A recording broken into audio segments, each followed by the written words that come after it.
안녕하세요. 다시 되찾은 인생을 즐기며 살고 있는 30대 여성입니다.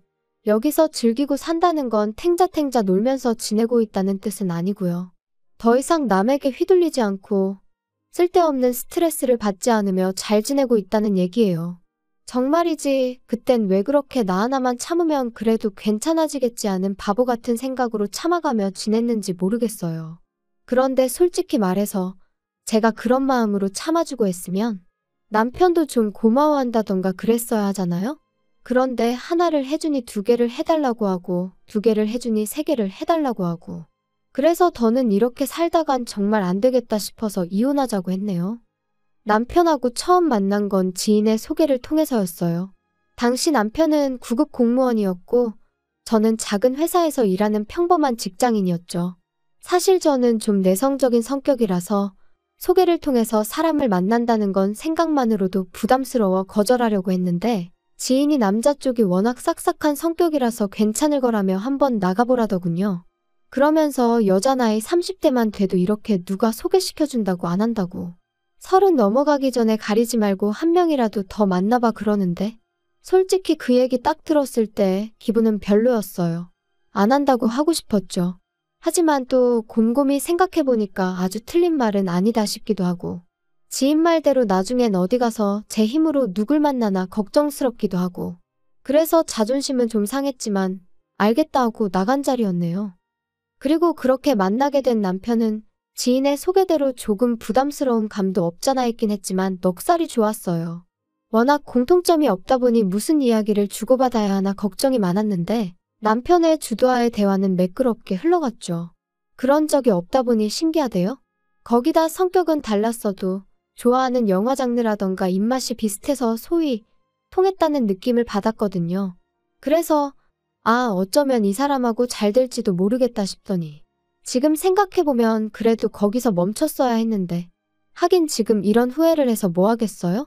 아무튼 남편한테 애프터 신청이 왔고 그때는 저도 은근히 기다리고 있었던지라 튕기고 말고 할 것도 없이 좋다고 했죠. 그리고 그렇게 저희는 연애를 시작했습니다. 저희 연애는 그런대로 원만하게 이어져 갔어요. 물론 돌이켜 생각해보면 일주일에 한두 번 만나서 영화 보고 밥 먹고 이야기 좀 나누고 그게 다긴 했는데 그땐 어쨌든 다툴 일이 없으니 다행이다 싶었고 그래서 잘 맞는다고 생각했었네요. 한편 사귄 지 1년쯤 되던 해 제 직장 상사가 바뀌었습니다. 원래도 가족 기업이라 불안불안했는데 결국 사장 아들이란 사람이 와서 하루아침에 부장 타이틀을 달더라고요. 그리고 불행하게도 사장 아들은 정말 아무것도 모르는 사람이었어요. 그러니 괜한 직원들만 하루가 멀다 하고 시쳇말로 조져대는데 정말 마음 같아선 그래 이 자식아 내가 먼저 관둔다 하고 그 면상에다 시원하게 사표라도 집어던지고 싶은 적이 한두 번이 아니었다니까요. 하지만 솔직히 어디 간들 치사하지 않은 직장이 있나요? 그러니 하루에도 12번 끓어오르는 화를 꾹꾹 눌러 참으며 어떻게든 버텨보려 했습니다. 그런데 그날만큼은 제가 하던 프로젝트를 기어이 자기가 완성하겠다며 가져가 놓고서는 말 그대로 아주 죽을 써버렸더라고요. 그리고 그 일로 진행 중이던 거래가 2건이나 캔슬이 되면서 사장이 아주 단단히 화가 났죠. 그런데 그 순간 이 사장 아들이 제 탓을 하대요? 자기는 아무것도 몰랐다며 저 때문에 이렇게 된 거라고. 그리고 저는 지금도 확신해요. 사장도 이 모든 사태가 제가 아닌 당신 아들에게서 비롯되었다는 걸 알고 있었다고요. 하지만 직원들 앞에서 자기 아들을 나무랄 수는 없었을 테니 애꿎은 저를 탓했고 그때만큼은 도무지 못 버티겠더라고요. 그래서 그냥 알겠다고 내가 나가면 되는 거 아니냐고 나와버렸습니다. 충동적이었지만 어쩔 수 없는 선택이었지요. 그런데 문제는 막상 회사를 그렇게 때려치고 나니 세상이 끝난 것 마냥 어찌나 불안하던지 말이에요. 당장 내일부터 출근을 안 해도 된다는 사실이 기쁘기보단 오히려 더 갑갑하게 느껴졌고 친정어머니에게는 어떻게 말씀을 드려야 하나. 하지만 제 우려와는 달리 친정어머니는 그동안 고생했다 하시며 이참에 앞으로 뭘 하고 싶은지 계획이 어떤지 찬찬히 정리를 해보라고 하시더라고요. 그리고 그렇게 고민 끝에 내린 결론은 이참에 내 장사를 해보자는 것이었어요. 중1 때 친정아버지가 돌아가셨고 이후로 줄곧 친정어머니랑 단둘이 살았습니다. 친정어머니는 여자 혼자의 몸으로 저를 어떻게든 제대로 키워내시겠다며 하루도 쉬는 날 없이 건물 청소부터 식당 주방일까지 닥치는 대로 일을 찾아하셨어요.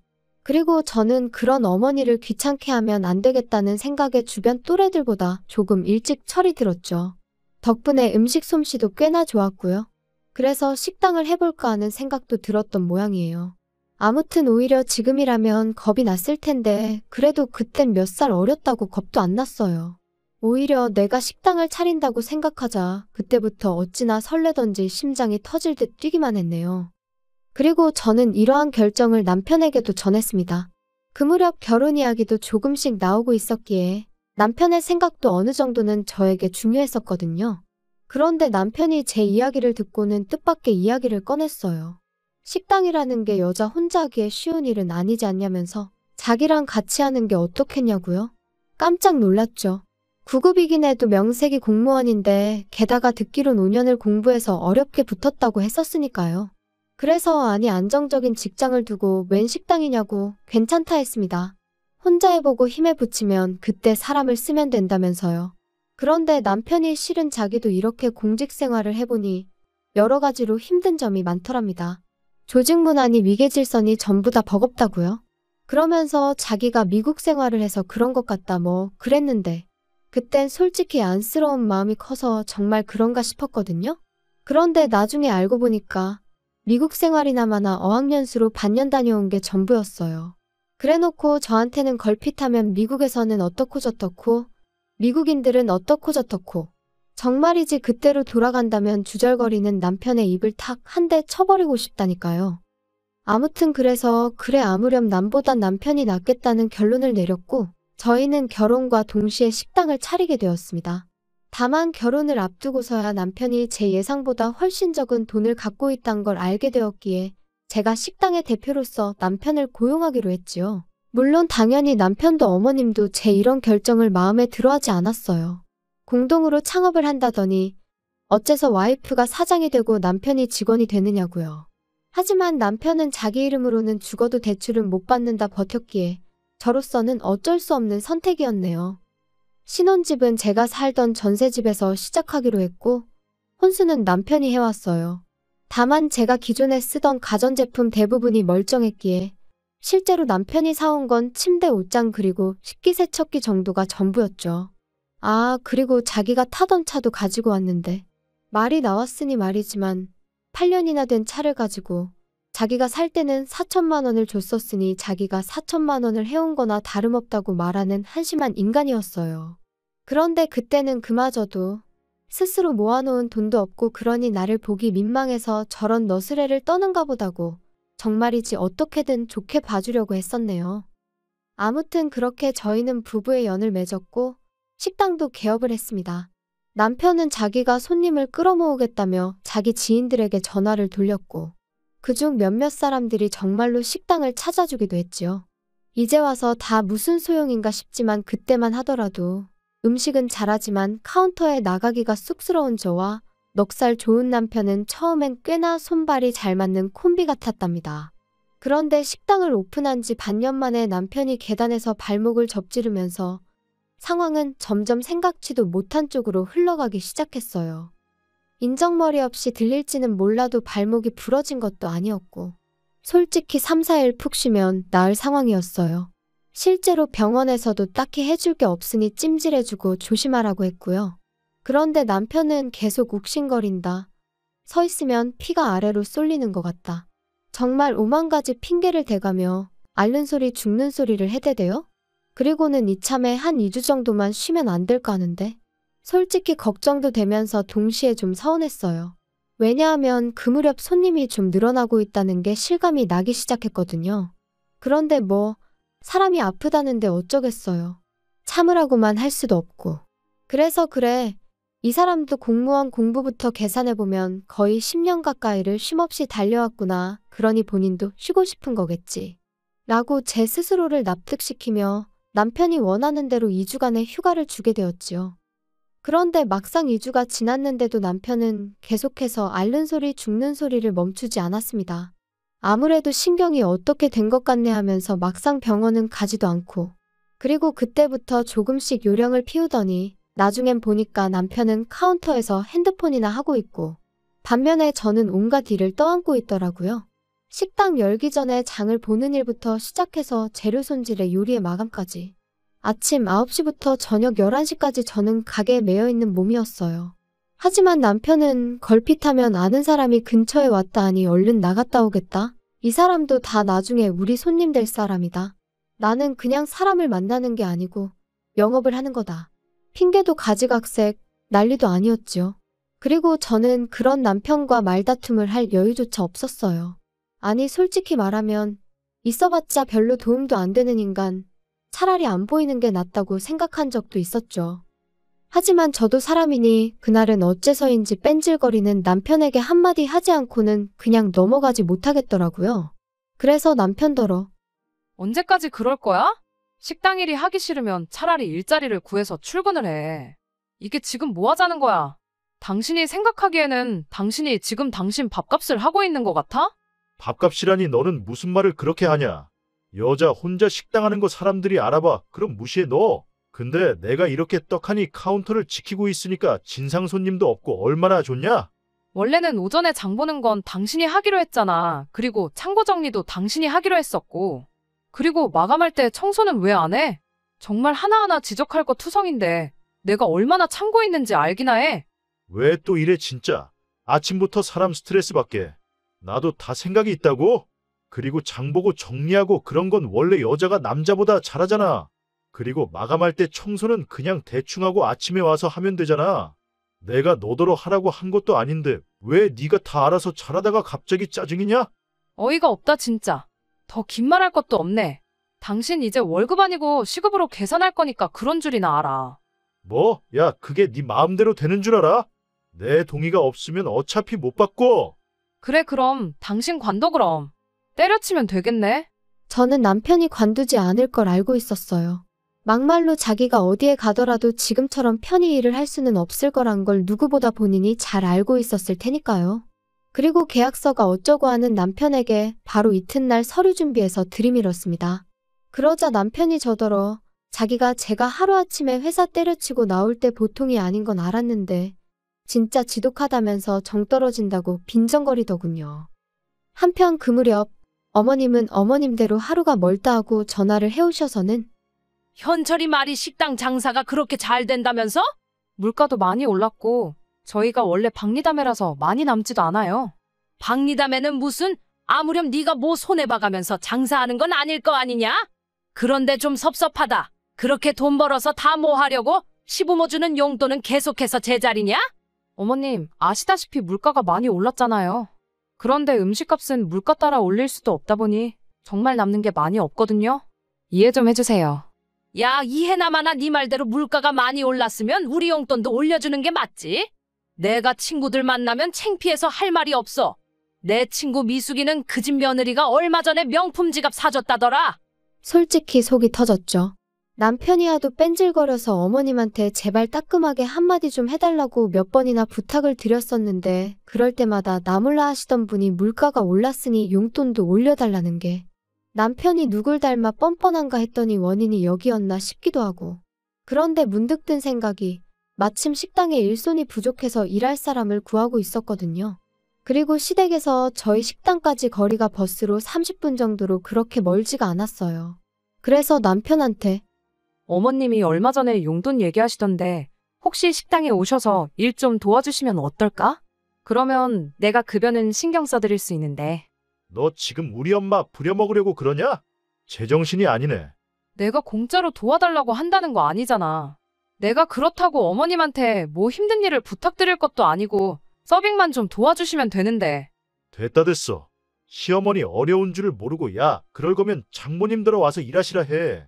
우리 엄마는 이미 일 다니시잖아. 거기다 거리도 훨씬 멀고. 그러니까 어차피 하시는 일 딸 식당에서 하시면 되겠네. 억지 좀 쓰지 마. 그리고 난 좋은 뜻으로 꺼낸 얘기인데 당신이 그렇게 싫다니. 알겠다 알겠어. 못 들은 걸로 해. 진짜 뭐 말을 못 하겠네. 그런데 거기서 끝이 아니었어요. 지금도 저는 제가 그렇게 지나친 말실수를 했다고는 생각하지 않는데 남편은 뭐가 그렇게 약이 올랐던 건지 기어이 저희 친정어머니한테 전화까지 드려서는 저희 가게가 지금 일손이 부족하네 어쩌네 해가며 저희 어머니더러 와달라고 했더라고요. 그리고 친정어머니는 사위까지 나서서 와달라 하니 거절을 못하시고 알겠다 하셨고, 아무튼 그래서 친정어머니가 저희 가게 일을 도와주시게 되셨어요. 친정어머니한테 죄송하고 감사하기도 하고 못난 딸이 따로 없었죠. 그런데 황당한 건 남편이 저희 친정어머니를 대하는 태도였습니다. 제 생각은 그래요. 이따금씩 남편의 지인들이 오는 경우가 있었는데 그럴 때 굳이 그 앞에서 장모인 저희 어머니를 부려먹을 이유가 뭐냔 말이죠. 오히려 우리 장모님이다, 인사들 드려라 하는 거면 모를까? 하지만 남편이 보이는 태도는 어떻게든 내가 이렇게 떵떵거리고 지낸다는 걸 과시라도 하고 싶은 것처럼 보였고, 그러다 결국 저희 어머니가 일하신 지 8개월 정도 지났을 때였어요. 제가 잠깐 자리를 비운 사이에 저희 어머니가 정말 처음으로 주문을 잘못 받으셨는데 그걸 가지고 다른 손님들도 다 있는 자리에서 소리를 질렀던 모양입니다. 다른 아르바이트생이 남자 사장님이 좀 심하시다며 저에게 귀뜸을 해줘서 알았으니 망정이지. 그래서 그날 남편한테 네가 뭔데 내 어머니한테 소리를 질렀냐니까. 공은 공이고 사는 사지. 집안에서나 장모님이지 가게에서는 엄연히 그냥 일하는 아주머니 아냐? 그리고 어느 식당이건 간에 일하는 사람이 실수를 하면 한 소리 듣는 건 당연한 거지. 공이고 사고 장모님이면 상황이 어떻건 간에 그냥 장모님이지. 나는 뭐 할 말이 없어서 당신 지적 안 하고 그동안 오냐오냐 봐준 줄 알아? 그리고 당신이 뭔데, 식당 내에서 당신이 도대체 뭔데 어머니한테 소리를 질러? 대표는 엄연히 나야. 소리를 질러도 내가 질러. 이야, 그 코딱지만한 가게로 드디어 유세를 떠는구나, 네가. 남편과 저는 그날만큼은 정말 주먹만 오가지 않았지 크게 싸우게 되었고, 그때 이후로 저는 이따금씩 이혼 생각을 하게 되었습니다. 하늘의 맹세코 결혼을 통해 그 어떤 이익을 바란 것도 없었고 그저 다른 사람들처럼 안정된 가정을 꾸리며 평범한 인생을 살고 싶었을 뿐인데 어디서부터 어떻게 꼬여버린 건지 제 스스로가 한심하더라고요. 한편 친정어머니도 그날 일로 충격이 크셨는지 결국 한 달쯤 지나 그만 나오고 싶다 하시대요. 일부러 그런 건 아니겠지만 당신도 사람인지라 마음이 상했다 하시며 온 가족이 한 공간에 있어서 좋을 게 없는 것 같다고. 씁쓸한 어머니의 표정을 보고 있자니 얼마나 죄송스럽고 우라가 치밀던지. 아무튼 저는 그런 어머니의 마음을 조금이라도 달래드리고자 퇴직금이라고 말하면 좀 그렇지만 유럽 여행을 생각해냈어요. 평생 일만 하시던 어머니셨으니 이참에 저도 눈 딱 감고 한 열흘 어머니랑 같이 쉬어볼까 생각한 거죠. 그런데 이 이야기를 듣곤 남편이 노발대발 날뛰기 시작했습니다. 장모님하고 어딜 간다고? 유럽? 무슨 돼지목의 진주도 아니고 갑자기 웬 유럽? 원래 유럽 여행 같은 건 수준이 되는 사람이 가야 안 아깝지. 막말로 장모님 영어나 아시냐? 하이 헬로우 말고 뭐 또 아시는 거 있어? 그렇다고 너는 뭐 영어 잘하냐? 진짜 돈 낭비하는 방법도 가지가지네. 웃기고 있네 진짜. 내가 벌어서 내가 내 어머니 모시고 간다는데 당신이 왜 난리야? 그렇게 부러우면 당신도 어머님 모시고 가던가. 사람이 원래 자기 그릇대로 놀아야 되는 거야. 고졸인 장모님이랑 전문대 나온 너 둘이서 무슨 유럽이냐? 그래도 유럽 정도 가려면 그 시절 대학까지 나오신 우리 어머니, 엘리트야 엘리트. 그리고 나도 대학 나왔지. 우리 같은 사람들이 가야 돈이 안 아깝지. 이건 뭐. 진짜 더는 못 참겠다. 내가 그동안 몇 번이나 당신하고 살면서 당신하고 결혼을 왜 했을까 그러다가도 또 아니지. 그래도 참고 살아봐야지. 하루가 멀다 하고 그렇게 내가 내 마음을 달래며 살았거든? 그런데 이제 보니까 당신은 정말 구제불능이고 나도 더는 못 참겠다. 당신은 나한테 한 번도 제대로 고마워한 적도 없고 오히려 하루하루 불만만 더 쌓여가나 봐. 그리고 다 떠나서 나 당신이 우리 어머니한테 말 막 하는 거 더는 못 참아. 수준? 당신이나 시부모님은 그 수준이 얼마나 높아서 나한테 자꾸 빌붙어? 당신하고 사는 거 지겹고 힘들어. 정말 내 인생에 도움 하나도 안 되는 사람들이잖아. 이쯤에서 헤어지자 좀. 헤어지자고? 너 나랑 헤어지고 싶으면 식당 지분 반 나한테 넘겨. 그러면 내가 이혼해 줄 수도 있고. 내가 미쳤니? 당신이 식당 일에 관해서 한 게 뭐가 있다고. 당신이 아무것도 안 했다는 건 지나가는 동네 똥개도 알걸? 언젠가 이혼을 하게 되면 남편이 어깃장을 놓고 순순히 저를 놔주지 않을 거란 건 어렴풋이 짐작은 하고 있었어요. 하지만 이렇게나 치사하게 나올 줄은 몰랐죠. 그래서 그때부터 저는 법적인 대응을 시작했습니다. 정말 많은 일들이 있었어요.